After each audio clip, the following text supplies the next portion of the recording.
የዮሐንስ ራእይ ምዕራፍ 5 በዙፋኑ ላይም በተቀመጠው በቀኝ እጁ ላይ በውስጥና በኋላ የተጻፈበት በሰባትም ማህተም የተዘጋ መጽሐፍን አየሁ።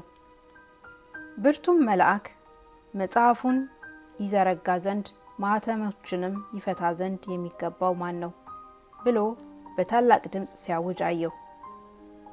በሰማይም ቢሆን በምድርም ላይ ቢሆን ከምድርም በታች ቢሆን መጽሐፉን ሊዘረጋ ወይም ሊመለከተው ማንም አልተቻለውም።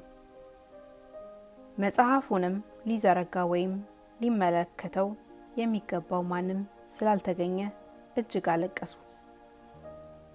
ከሊቃናቱ አንዱ አታልቅስ፣ እነሆ ከይሁዳ ነገድ የሆነው አንበሳ እርሱም የዳዊት ሥር መጽሐፉን ይዘረጋ ዘንድ ሰባቱንም ማህተም ይፈታ ዘንድ ድል ነስቷል አለኝ።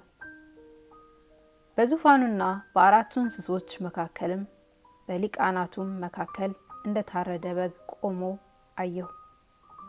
ሰባትም ቀንዶችና 7 ዓይኖች ነበሩት። እነርሱም ወደ ምድር ሁሉ የተላኩ የእግዚአብሔር መናፍስት ናቸው። መጥቶም በዙፋን ላይ ከተቀመጠ ከዚያ ከቀኝ እጁ መጽሐፉን ወሰደው።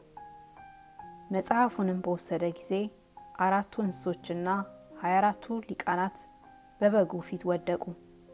እያንዳንዳቸውም በገናንና የቅዱሳንን ጸሎት የሆነ ዕጣን የሞላበትን የወርቅ ዕቃ ያዙ።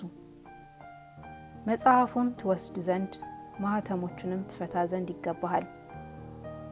ታርደሃልና በደምህም ለእግዚአብሔር ከነገድ ሁሉ ከቋንቋም ሁሉ ከወገንም ሁሉ ከአሕዛብም ሁሉ ሰዎችን ዋጅተህ ለአምላካችን መንግስትና ካህናት የሆኑ ዘንድ አደረካቸው፣ በምድርም ላይ ይነግሳሉ እያሉ አዲስን ቅኔ ይዘምራሉ። አየሁም፣ በዙፋኑም በእንስሶቹም በሊቃናቱም ዙሪያ የበዙ መላእክትን ድምፅ ሰማሁ። ቁጥራቸውም አእላፋት ጊዜ አእላፋትና 1000 ጊዜ 1000 ነበረ።